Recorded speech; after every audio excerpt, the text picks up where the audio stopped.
Yogyakarta selalu punya cara istimewa untuk membuat siapapun merasa pulang. Seni, kuliner, budaya, dan pemandangan di dalamnya. Di setiap sudut kota, ada cerita yang tumbuh.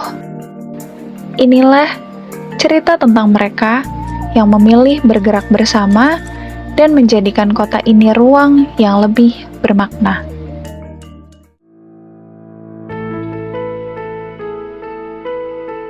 Bagi generasi pintar, menyuarakan kesetaraan bukan sekedar konsep, tapi kenyataan yang harus diperjuangkan setiap hari.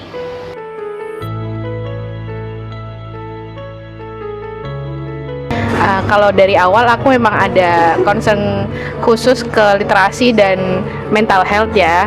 Nah dari sana pun juga aku ngelihat teman-teman yang punya gangguan atau masalah di kesehatan jiwa itu udah sangat rentan gitu. Apalagi teman-teman yang itu disabilitas, itu anak-anak dan itu perempuan, apalagi bener-bener jadi tambah rentan lagi gitu loh.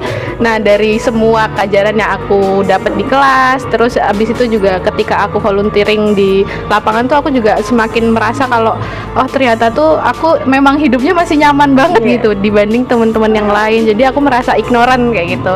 Ketika aku masuk di Genpin itu rasanya kayak aduh gimana ya, aku ternyata PR-nya masih banyak gitu sebagai manusia gitu. Di Genpin ini kita tuh biasanya bukan yang program membawa penderitaan atau apa gitu, jadi kayak negatifnya gitu, tapi kita lebih seneng ke cari positifnya, kekuatannya teman-teman disabilitas atau resiliensi dari teman-teman perempuan atau anak-anak kayak gitu sih, lebih ke situ. Dan kita membungkusnya tuh dengan campaign-campaign yang kreatif gitu sifatnya ya. Kayak kemarin itu kita sempat main-main ke Museum Benteng Frederik di Jogja. Kalau yang di Jakarta kan ada walking tour di Museum Sumpah Pemuda ya, kayak gitu. Nah di situ juga kita juga seneng-seneng, dan di sana kita juga saling bertukar pikiran sama teman-teman yang lain. Ternyata mereka sendiri-sendiri tuh punya pengalaman dan peristiwa yang sama-sama pernah didiskriminasi gitu loh. Jadi memang pengalamannya itu nggak asing buat teman-teman di sekitar kita gitu. Dan disitulah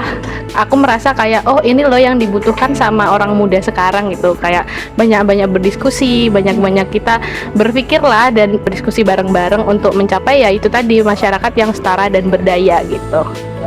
Terus waktu aku masuk ke Genpin ini aku semakin menyadari gitu, oh ternyata Genpin itu bukan cuman kayak seperti yang tadi Kanisa ceritain kayak diskusi terus tukar pikiran, tapi kita itu senang-senang bahwa kita tuh bisa senang-senang dengan semua kalangan gitu loh, nggak cuman perempuan dengan perempuan, laki-laki dengan laki-laki, atau anak-anak dengan anak-anak, orang yang disabilitas dengan yang disabilitas, tapi kita juga bisa berkomunikasi sama mereka kalau kita mau belajar, atau mereka bisa berkomunikasi dengan kita. Terus bukan cuman sama orang yang kalau anak dengan pernah terjerat hukum, tapi kita nggak ada diskriminasi kayak gitu. Kalau sejauh ini ya, karena ya bener banget kita pengennya tuh emang goalnya teman-teman disabilitas, teman-teman anak-anak dan perempuan itu bukan sekedar hanya beneficiaries, tapi juga sebagai ya mitra kolaborator gitu. Jadi memang sama-sama setara gitu. Apa jadinya ya kalau urusan pangan dibicarakan lewat seni? Komunitas Panen Apa Hari ini membuktikan bahwa pesan kedaulatan pangan bisa disuarakan lewat cara yang baru untuk bicara.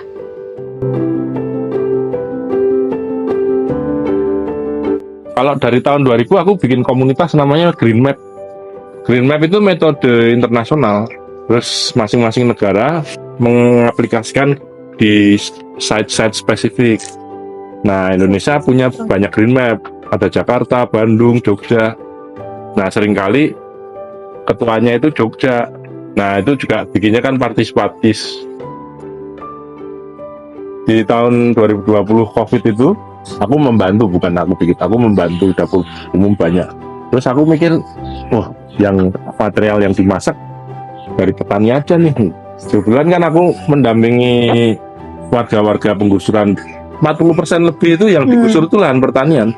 Intinya pokoknya jadilah Panen Apa Hari Ini di situasi COVID.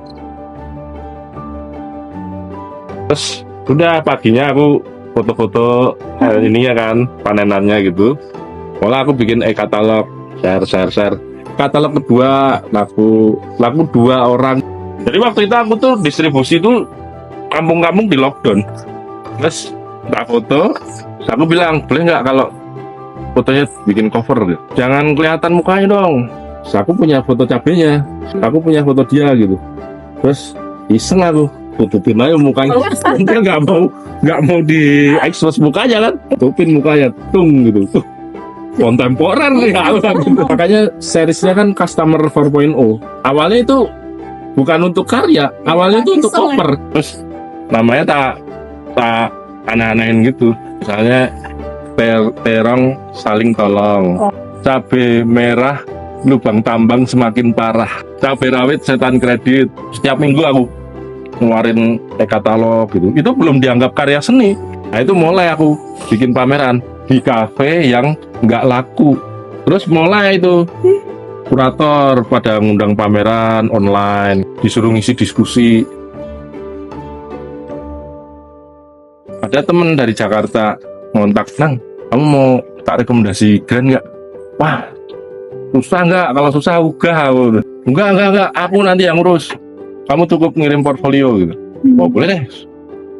Ternyata dari UN Habitat. Terus udah tuh syaratnya satu, harus kerjasama sama Pemkot. Ternyata banyak tuh yang direkomendasi, ada 10 orang gitu. Gitu panen apa hari ini kan belum .com kan, masih wordpress.com gitu. Panen apa hari ini .wordpress.com. Diklik dah, gambarnya lucu-lucu. Terus malah aku yang dapat sekitar 100 juta, separuh buat beli alat, separuh buat program. Udah itu set, mulai itu dianggap seni. Literasi bukan cuma soal bisa baca, tapi juga bertanya, berpikir, dan memahami. Safari Meraih Mimpi melakukannya dengan keliling di berbagai tempat untuk menghadirkan ruang membaca sambil bermain bagi anak-anak.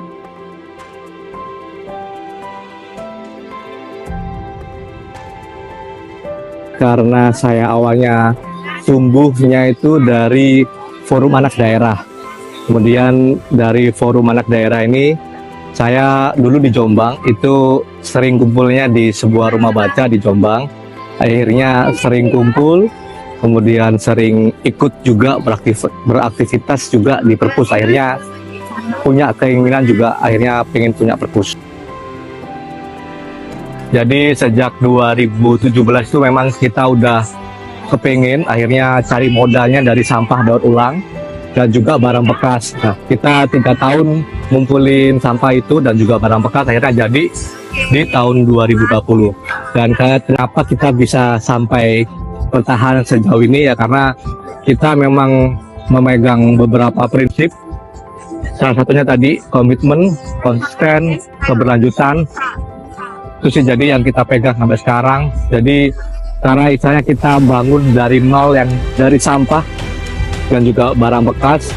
Dan sekarang kalau dari saya pribadi ya itu karena sekarang jadi hobi kayak gitu, jadi nggak akan pernah atau akan sulit kalau akan melepas tren mimpi gitu. Dan ketika kita sudah gerak, kita sudah ada di beberapa tempat tuh pasti banyak yang feedbacknya positif. Akhirnya kita juga mengangkat lagi motivasinya untuk biar kita terus gerak. Kalau untuk awal mulanya itu memang kita berpikir untuk sebuah komunitas atau sebuah gerakan itu tidak melulu selalu open donasi keluar. Akhirnya kita memilih cara lain. Donasinya bukan dana, tapi berupa sampah daur ulang dan juga barang bekas. Jadi kita itu broadcast di media sosial kita menerima sampah daur ulang, mulai kardus, kertas, koran, minyak jelantah, botol kaca, botol plastik, galon. Jadi kita kumpulin. Jadi mulai tahun kemarin itu kita sudah ada jadwal sebulan sekali. Jadi sekarang kalau udah berjalan 8 tahun ini atau 5 tahun berdirinya kita, itu kita udah ada pelanggan setia, jadi kita tinggal ambil, bukan yang mulung di sampahnya, enggak. Jadi kita sudah ada donatur tetap, ada juga beberapa yang member baru memang ada. Dan kemudian sampah-sampah ini kita jual untuk biaya operasional. Tapi mungkin yang paling berkesan itu beberapa, salah satunya itu relawan, beliau dari Kalimantan, kemudian dia itu kerja di Jakarta. Nah, beliau ini tahu kita itu dari Twitter, di X, kemudian tapi nge-DM-nya di DM Instagram. Beliau menceritakan, menjelaskan kalau dia di Kalimantan itu pengen juga punya perpus, tapi ya berhalang banyak hambatan, akhirnya sampai sekarang masih belum bisa. Akhirnya beliau menawarkan, Meraih Mimpi punya website enggak? Kebetulan kami belum ada, akhirnya beliau menawarkan untuk membuatkan website. Jadi website yang kitabnya sekarang itu dari relawan, ada juga dari Instagram, itu kita dapat orang Malaysia, itu beliau waktu itu awal-awal kita buka tuh sering banget lihat story, nge-replay ini di mana. Kemudian mungkin karena tadi kita memang aktif di sosial media, beliau menawarkanlah diri juga buat jadi donatur, sampai akhirnya bingung transfernya kemana. Akhirnya para di Malaysia, dia punya teman di Medan, akhirnya beliau nitipkan ke temannya untuk transfer ke Meraih Mimpi. Mungkin yang paling berkesan mungkin di tahun kemarin, di Hari Anak Nasional 2024, itu dari TGR, dari National Game Returns, itu benar-benar membuka kita ya. Akhirnya kita juga lebih berani untuk berkembang ya. Akhirnya kita dapat hibah mainan tradisional. Kemudian dari situlah kita juga berani juga buat open recruitment beberapa relawan.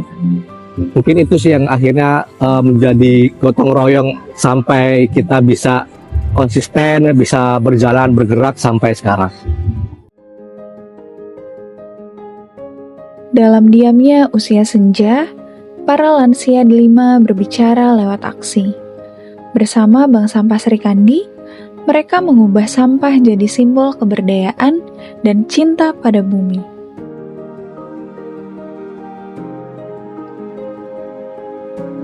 Ya kan, pertama kan silaturahim, kedua kan ini hiburan loh, hiburan ya hiburan ya Mbak ya.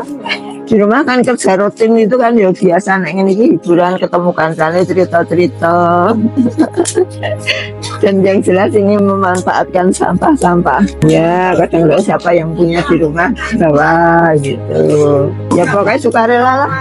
Memanfaatkan barang-barang yang sudah tidak terpakai, yang akhirnya kita bisa membantu atau ikut menyumbang untuk kegiatan sosial seperti kegiatan di masjid. Itu dari barang yang biasanya cuma dibuang, sedikit demi sedikit kita bisa membantu kegiatan itu. Istilahnya kita nggak usah mengeluarkan uang, tapi ternyata barang-barang yang sudah kita buang itu ada manfaatnya juga.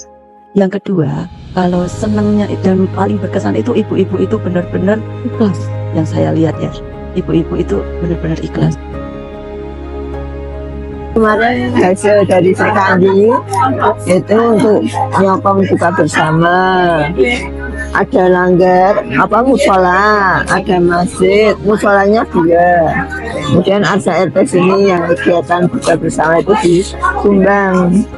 Ya besarnya nggak sama, cuma disesuaikan dengan kebutuhan. Kemudian juga sosialnya itu kalau ada anggota yang sakit ya sekedarnya dari kas, kemudian dari person terkileran gitu.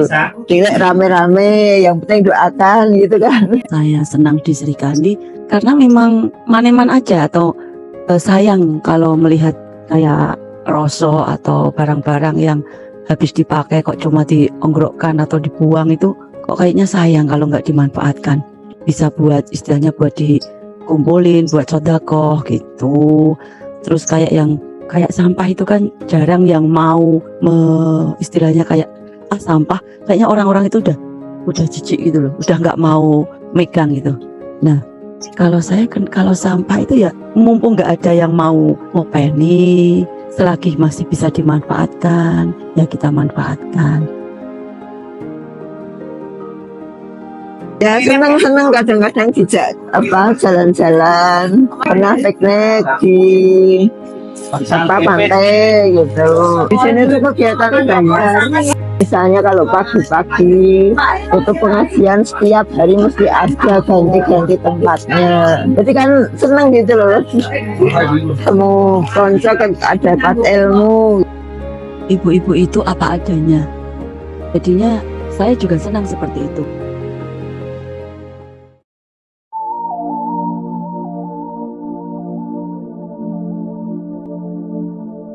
Yogyakarta mungkin akan berubah, tapi lensa kerelawanan yang merekam gotong royong dalam gerakan ini tak akan hilang. Mereka akan terus hidup dan tersimpan di hati yang merangkul, karena gerakan kolektif tidak hanya berhenti sampai di sini.